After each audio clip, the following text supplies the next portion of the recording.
Chapter 29.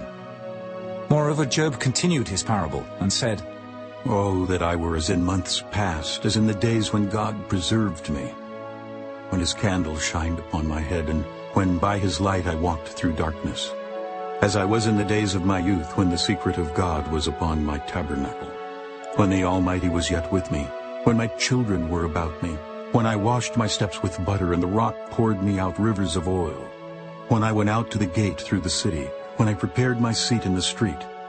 The young men saw me and hid themselves, and the aged arose and stood up.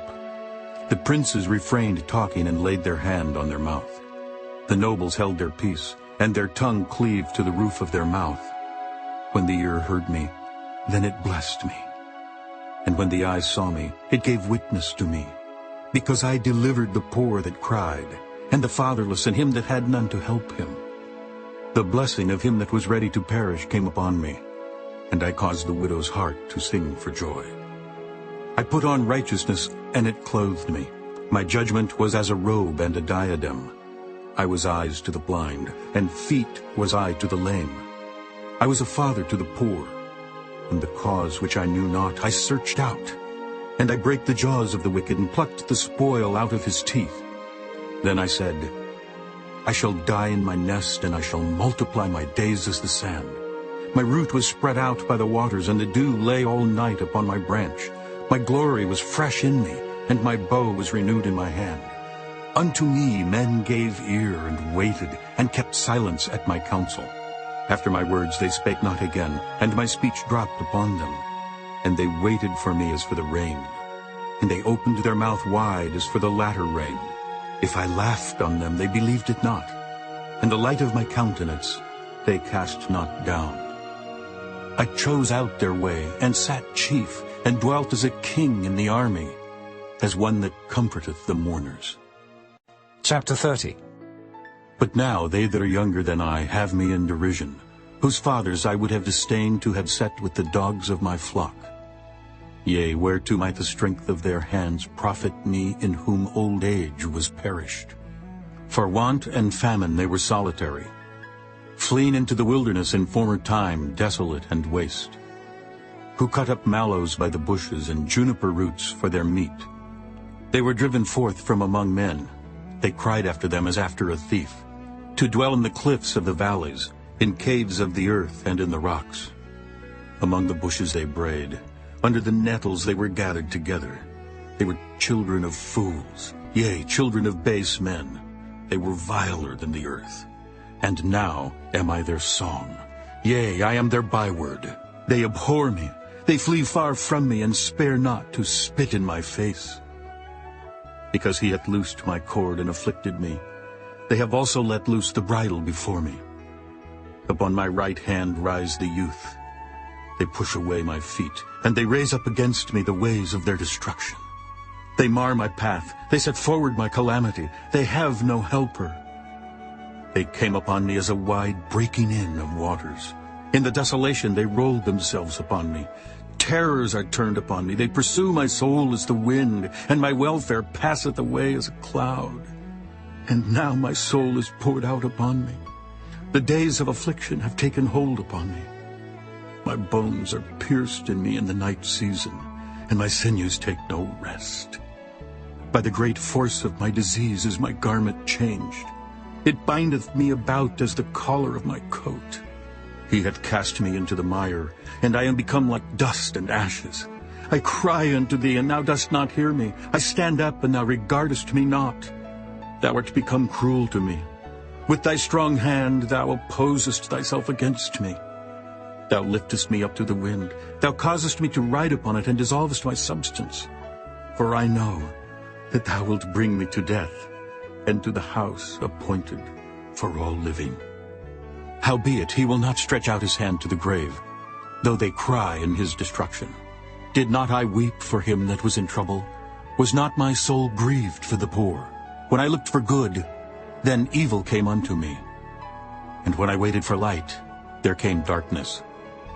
My bowels boiled and rested not. The days of affliction prevented me. I went mourning without the sun. I stood up and I cried in the congregation. I am a brother to dragons, and a companion to owls. My skin is black upon me, and my bones are burned with heat. My harp also is turned to mourning, and my organ into the voice of them that weep. Chapter 31. I made a covenant with mine eyes. Why then should I think upon a maid?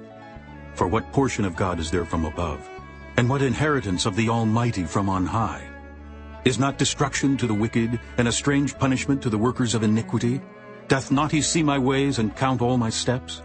If I have walked with vanity, or if my foot hath hasted to deceit, let me be weighed in an even balance, that God may know mine integrity.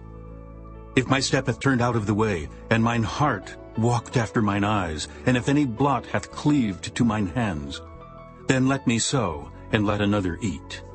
Yea, let my offspring be rooted out, if mine heart have been deceived by a woman, or if I have laid wait at my neighbor's door. Then let my wife grind unto another, and let others bow down upon her, for this is an heinous crime. Yea, it is an iniquity to be punished by the judges. For it is a fire that consumeth to destruction, and would root out all mine increase. If I did despise the cause of my manservant or of my maidservant when they contended with me, what then shall I do when God riseth up, and when he visiteth? What shall I answer him? Did not he that made me in the womb make him? And did not one fashion us in the womb? If I have withheld the poor from their desire, or have caused the eyes of the widow to fail, or have eaten my morsel myself alone, and the fatherless hath not eaten thereof, for from my youth he was brought up with me as with a father, and I have guided her from my mother's womb. If I have seen any perish for want of clothing, or any poor without covering, if his loins have not blessed me, and if he were not warmed with the fleece of my sheep, if I have lifted up my hand against the fatherless, when I saw my help in the gate, then let mine arm fall from my shoulder blade, and mine arm be broken from the bone.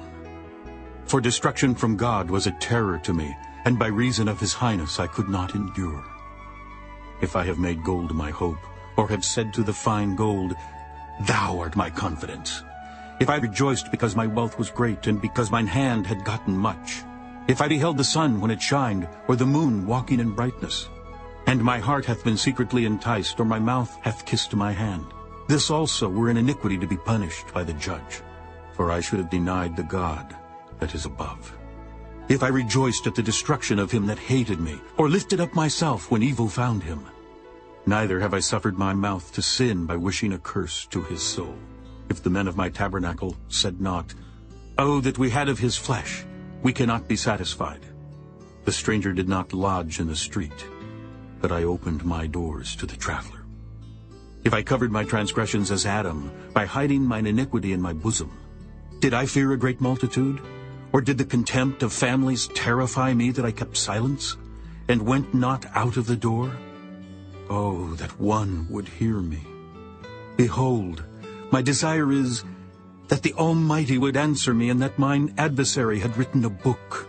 Surely I would take it upon my shoulder, and bind it as a crown to me.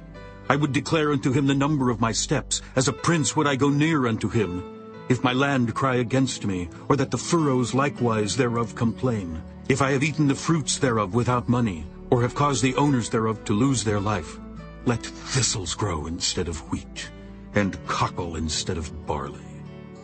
The words of Job are ended.